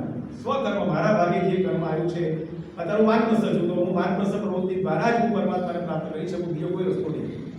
તમે ગૃહસ્થ છો, તમે ગૃહસ્થ પ્રવૃત્તિ દ્વારા જ પરમાત્માને પ્રાપ્ત કરી શકો. એના માટે અલગ વ્યવસ્થાની જરૂર નથી. આ બહુ સ્પષ્ટ વાત છે.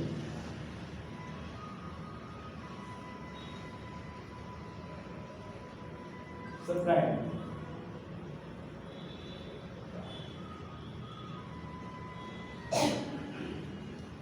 પરમાત્મા પાસેથી રક્ષણ મેળવવું હોય તો બ્રહ્મચર્ય અનિવાર્ય છે. પરમાત્મા મેં તો આટલા વર્ષોમાં અનુભવ્યું છે કે જ્યાં જ્યાં હું એમાં આવ્યો ને શું થશે એને બધું ભૂલી ગયું.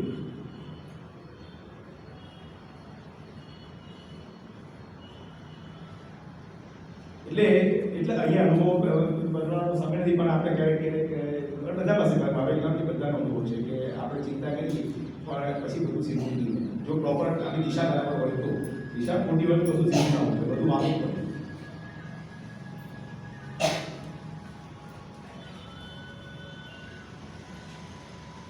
સશરીરી આત્મા અને અશરીરી આત્મા બે પક્ષી, એક ફળ ખાય છે અને એક ફળ ખાતું નથી. એ જે અશરીર આ શરીર મૃત્યુથી ગ્રસ્ત છે એટલે આ વહેલું મોડું every day we are dying. આપણા સેલ ડૉક્ટરો તો ખબર પડે કે આપણે કેવી રીતે સેલ એના એ થાય, ગડબડ આવે એટલે એ છેલ્લે એ ડાઈ.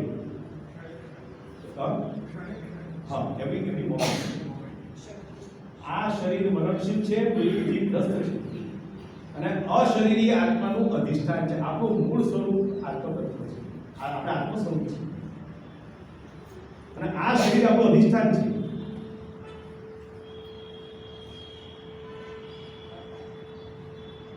અને જ્યાં સુધી આ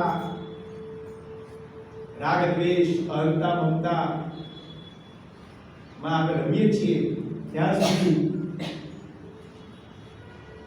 આપણે ફસાવાના. અને જે મિનિટે એમાંથી નીકળી ગયા એ મિનિટે આપણને કશું થતું નથી, પરમાત્મા આપણી કાળજી લે છે. આ બધાનો અનુભવ છે અને મહાપુરુષો લખી ગયા છે.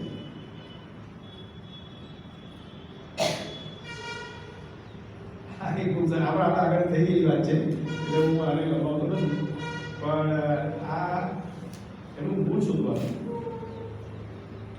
વિરોચન અને ઇન્દ્ર બંને બ્રહ્મા પાસે ગયા કે પરમાત્માનું દર્શન કરાવો, તો મિરર મૂકી દીધો, એનો દોડ્યો, બધાને કહી દીધું, એના માણસને બોલાવી દીધા બધાને, હું જ ભગવાન.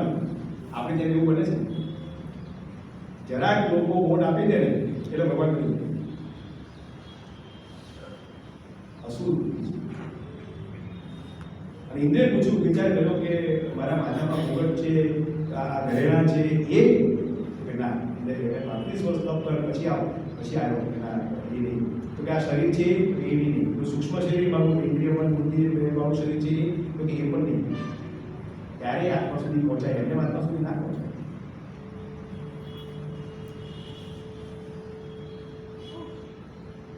અને છેલ્લે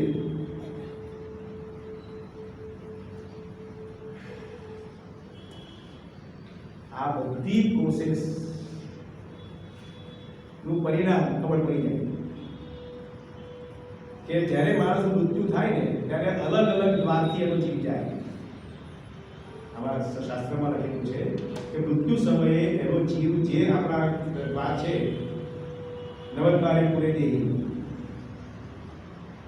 ત્યાંથી જીવ જાય. પણ જ્યારે એનો જીવ બ્રહ્મરંધ્રમાંથી જાય ત્યારે સમજવાનું કે અમરત્વને પ્રાપ્ત કર્યું છે ને આપણા મનુબલી આપણી સામે દ્રષ્ટાંત છે. એમના અવસાન સમયે તમે બધાએ જોયું છે, આ સાક્ષી છે. યોગ નિકેતનમાં જે લોકો છે એ સાક્ષી છે. કેવો એમનો જીવ કેવી રીતે ગયો, સતત રટણ હતો એમને. જે લોકો યોગ અંદર સંકલ્પ વર્ષો થયા, ખાસા વર્ષ થઈ ગયા. ગુરુજીના બી મોટા ભાઈ પછી નર્મદા નદીમાં લઈ ગયા. હા. પણ એ જે જીવ છે સતત આજે યોગ નિકેતનની આ જે વ્યવસ્થા આટલી જળવાઈ છે, ટ્રસ્ટીઓને તો કઈ ખબર નથી યોગ શું એ ટ્રસ્ટીઓને માટે એવું ના મળે, પણ ધીસ ઇઝ ટ્રુ. પણ એ પરંપરાથી વ્યવસ્થા જળવાઈ રહી છે અને આપણને એનો લાભ મળી રહ્યો છે. યા નક્કી એટલે એ જે સુષુમ્ના નાડીમાંથી જીવ નીકળે છે, ઋષિએ કેટલી બધી વ્યવસ્થાઓ આપણે સમજાઈ છે, કશું બાકી રાખ્યું નથી. એક વાતને સ્પષ્ટ કરી છે તો સમજવું કે એનો જીવ કદે ગયો. અને આપણા બધાનું લક્ષ્ય જિંદગીનું એ હોવું જોઈએ કે આપણો જીવ જાય ત્યારે કોઈનો પેશાબ થઈ જાય, કોઈને ઝાડો છૂટી જાય, કોઈને એ થઈ જાય, કોઈને એ થઈ જાય, આપણે જોયા છે. કોઈ હાય હોય. એક સરસ દ્રષ્ટાંત છે. મુંબઈમાં બહુ મોટા શેઠિયા, આ બનેલી વાત છે. તો કરોડની પ્રોપર્ટીને કોઈ વારસદાર નહીં. એટલે મેં સલાહ આપી કે તમે ચેરિટીમાં આપી જાઓ ને. એટલે બોલાવે એટલા લોકોને, ટ્રસ્ટવાળાને. અને પછી આનો હોશિયાર માણસ ને બહુ મહેનત કરી કમાય તો એટલે એક બાના કાઢે કે તારું આ બરાબર નહીં, તને પૈસા નહીં આપું, તારું આ બરાબર તને પૈસા નહીં આપું, તારું આ બરાબર તને પૈસા નહીં આપું, એમ કરીને જીવ ગયો. પછી જે અંદર જામી એનો આખો પરિવાર તૂટી ગયો. કોર્ટમાં બધા પગથિયા પ્રસ્તાવ થઈ ગઈ. આપણે આ પેપરમાં બી ઘણા કેસ આવે છે કે આ બધા કોર્પોરેટ હાઉસમાં બી એ લોકોના અંદર શું થાય છે. સમયસર જે માણસ ના ચેતે ને આ મનુષ્ય જન્મ દુર્લભ. બીજો જન્મ મળશે કેમ એ આપણા અધિકાર નથી, અને ક્યાં મળશે એ પરમાત્માની વ્યવસ્થા છે. હા, પણ આપણે 50% ભાગ આપણો, 50% પરમાત્મા. આપણે આપણા 50%માં મહેનત કરીએ તો પાસ થઈ જાય.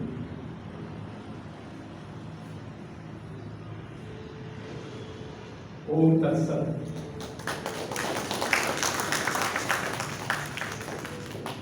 હવે પ્રશ્નો લઈએ આપણે. આપણી પાસે 5-7 મિનિટ છે.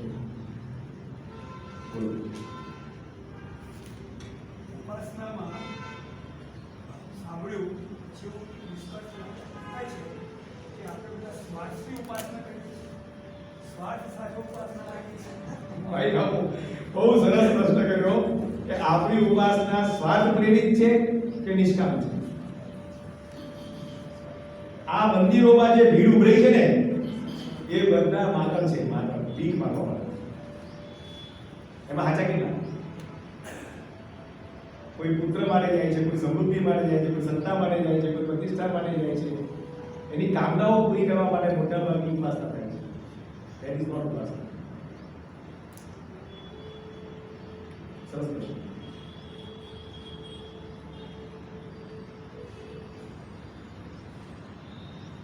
બોલો. હા, જે મહાવાક્ય છે કે છાંદોગ્ય ઉપનિષદમાં કે આવે છે એવું કે તત્વમસી, હા, એટલે આમાં આપણે આવેલી છે હા, શબ્દ. એ આપણે જે એમને એનો દ્રષ્ટાંત આપ્યું ને એમાં છે. હું તમને એનો શ્લોક આપીશ. હું જ બ્રહ્મ છું. સી આ ચાર મહાવાક્યની બાબતમાં સમાજમાં બહુ મોટી ગેરસમજ થઈ છે. અહમ બ્રહ્માસ્મિ, હું જ બ્રહ્મ છું. એટલે હું બ્રહ્મ કેવી રીતે? બ્રહ્મ હું મારી જાતે બ્રહ્મ છું એવું ક્યારે કહી શકું? હું એ સ્થિતિએ પહોંચું ત્યારે કહી શકું. અને પહેલા બધા બ્રહ્મ કરવા નીકળી પડ્યા. ઋષિની એવી કલ્પના નથી કે ગમે તે માણસ બોલી જાય કે હું બ્રહ્મ છું, ઓળખાણ કાપો તમે એમ બ્રહ્મ નહીં. એક સંપ્રદાય છે, અમે ગયા હતા, હું આત્મા છું, આત્મા. 1 કલાક ચાલ્યું, હું આત્મા છું, આત્મા છું, આત્મા છું, આત્મા. એવું જ કીધું. એવું ના.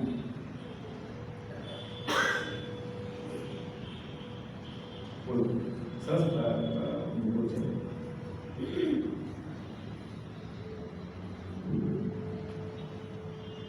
તો જો કોઈ પ્રશ્ન ના હોય તો આપણે અહીંયા સમાપન કરીએ અને પછી આપણે જેમની પાસે સમય હોય, અનુકૂળતા હોય અને આ બે મુદ્દા છે.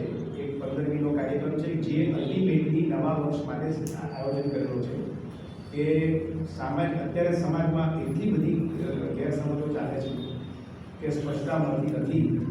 એટલે નાટક દ્વારા આ સ્પષ્ટતા આપવાનો એક પ્રયાસ પહેલી વાર આપણે કરી રહ્યા છીએ. અને પરમાત્માની કૃપાથી બધું છેડા પડી રહ્યા છે અને સરસ રીતે બધું ઉતરી ગયું છે. પણ આખું આ મોટું આયોજન છે. અને બીજું, આપણે ત્યાં જે લોકોને બોલાવવા છે એ સ્પેસિફિક પર્પઝ છે કે ભવિષ્યમાં આ જ્ઞાન પ્રાપ્ત કરે. આ જ્ઞાન પ્રાપ્તિની જેમને અંદર ક્ષમતા હોય, જેમની અંદર થોડી ઘણી ઈચ્છા હોય, જે આ જ્ઞાન પ્રાપ્ત કરવાના લાયક હોય એવા માણસોને બોલાવવા છે. અને એમને આપણે સમજ આપી છે કે અમે આ રીતે કરવા માંગીએ છીએ. એમાં અત્યાર સુધીની આપણી વ્યવસ્થાને રજૂ કરતું નાખે.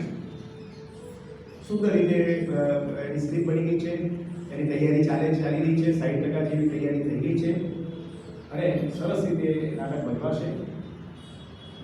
અત્યારે આપણે બધી શાળાઓમાં, MS યુનિવર્સિટીની બધી ફેકલ્ટીઝમાં અને બીજી યુનિવર્સિટીની કોલેજોમાં આપણા વડીલો જઈ રહ્યા છે અને એમને સમજાવી રહ્યા છીએ આપણે કે આ જ્ઞાન તમે શાળા અને કોલેજોમાં આપી શકો. You are competent.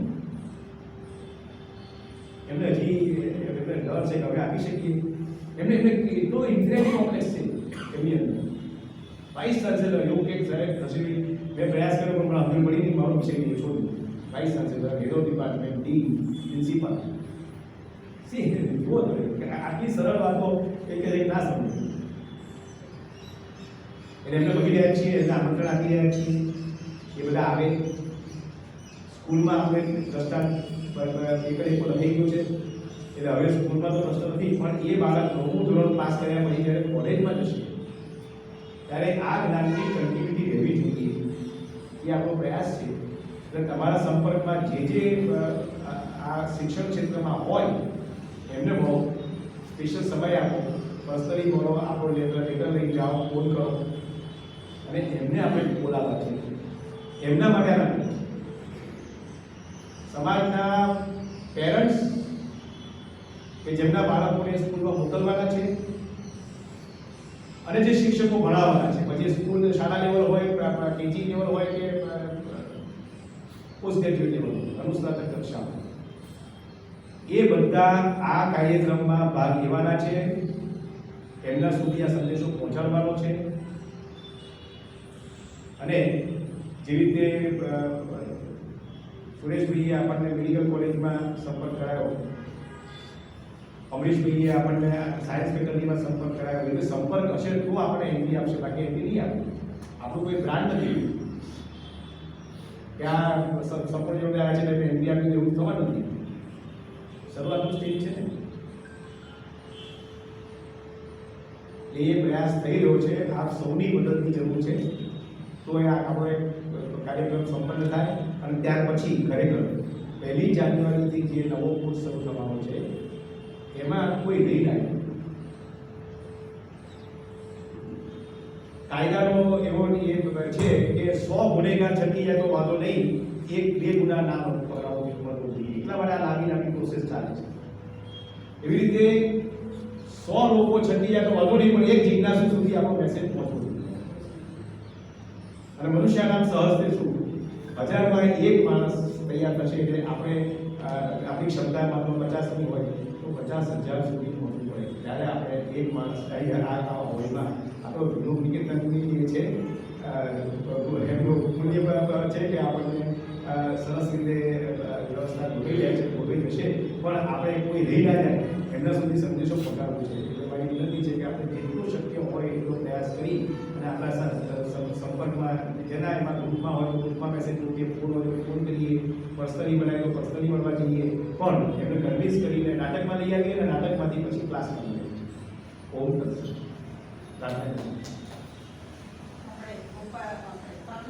હા, પ્રવીણભાઈનો પહેલા અનુભવ થોડો છે તો 1 મહિનાથી પહેલા ખાસા સમયથી આવો છો એ પ્લીઝ આવો.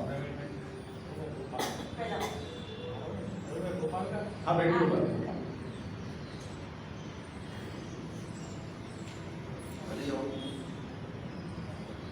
સંપૂર્ણ જીવનના તમામ વડીલો અને મિત્રો, મારા સાદર નમસ્કાર. એકચ્યુઅલી ગયા વર્ષે ઓગસ્ટમાં હું રિટાયર્ડ થયો. એટલે જીવન તો મારું વેલ સેટલ્ડ હતું, સન ડોટર બધા એમની જગ્યાએ ગોઠવાઈ ગયા હતા. એટલે અમારા ગ્રુપમાં જસ્ટ ડિસ્કશન થાય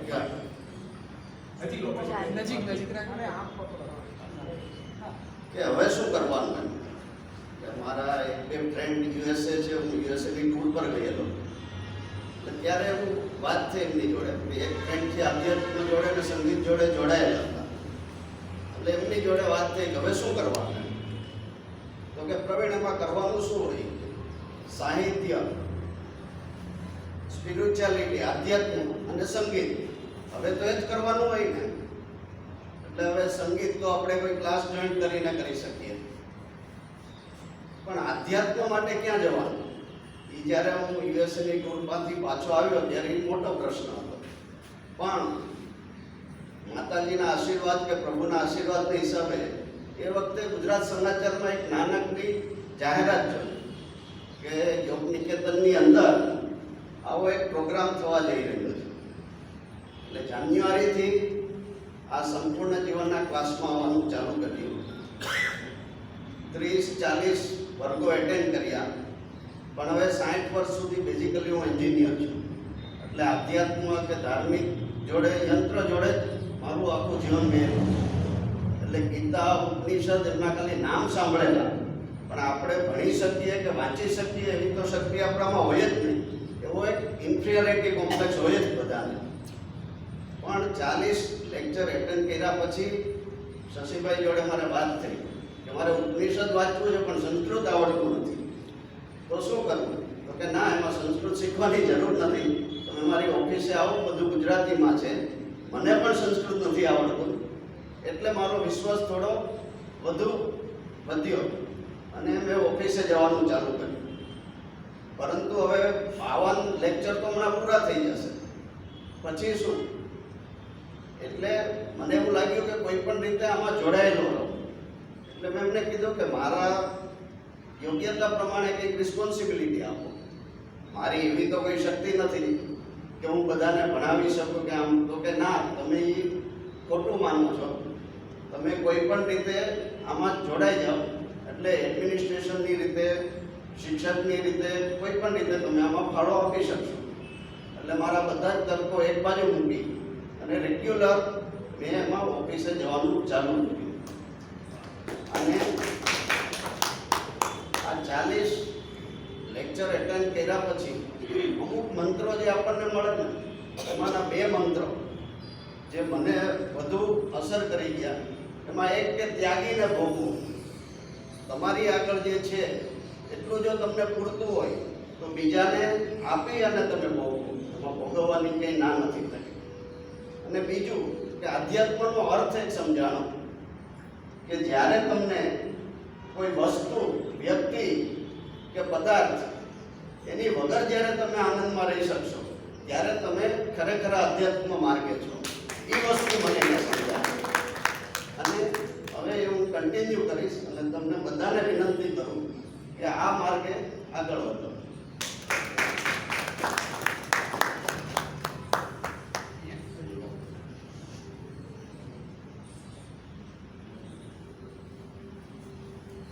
ખૂબ આભાર પ્રવીણબેન, તમારો ઉત્સાહજનક તમે જે તમારો અનુભવ શેર કર્યો બધાને પણ એક ઇન્સ્પિરેશન રહેશે એવું મને લાગે છે.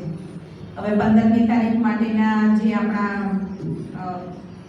શું કહેવાય કામ માટે એક્ટિવિટીઝના નામ છે એમાં એવું છે કે ફોન કરવા, જે કંઈ આપણે કોન્ટેક્ટ કરવા માંગીએ છીએ એમને, પછી આપણે બુક સ્ટોલ પર બેસવું, ચા કોફીની વ્યવસ્થા, પાણીની વ્યવસ્થા માટેનું એક ગ્રુપ હશે, ડિજિટલ કામગીરી કરવા માટે, આવકાર આપવા માટે જે આપણે મહાનુભાવ આપણે ત્યાં આવશે એવા બધાને આવકાર આપવા માટે એક ગ્રુપ છે, રંગોળી અને સુશોભન માટેનું એક ગ્રુપ છે, ત્યાં આગળ આપણે પ્લે કાર્ડ રજૂ કરવા છે, પ્લે કાર્ડ બનાવવાના છે,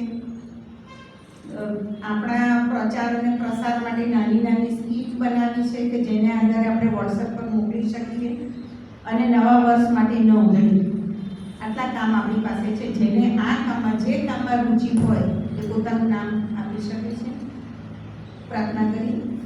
સર્વે ભવન્તુ સુખિનઃ, સર્વે સંતો નિરામયઃ, સર્વે ભદ્રાણિ પશ્યन्तુ મા કશ્ચિत् દુઃખભાગ્ ભવેत्. ઓમ શાંતિ શાંતિ શાંતિ. આવતા રવિવારે ગૃહધારણ નિષેધનો આપણે અભ્યાસ કરીશું.